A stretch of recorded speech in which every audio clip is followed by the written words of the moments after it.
Let's take a look at EventPro Software's Floor Plan Designer. Floor plans typically begin in your EventPro facilities setup, where you can create standard, commonly used floor plan layouts for your venue locations, as many variations as you need. You'll be able to reuse these floor plans, customizing them for events, instead of starting from scratch every time. Later, when setting up an event, you can simply select one of your pre-made floor plans. You can use the floor plan as is or make adjustments and save that version for the event. Of course, with EventPro's flexibility, you always have the option to create a new floor plan right on the spot.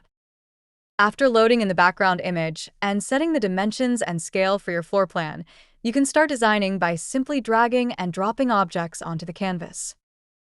There are all kinds of options for aligning, resizing, spacing, centering, grouping objects, auto-numbering tables, and so on.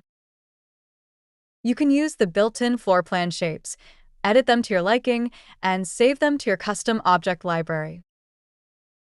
You can even create brand new custom objects for specialty furniture or features at your venue. That was just a brief overview of EventPro's floor plans. Please reach out to our solutions team for a more detailed demonstration of EventPro Software's many features.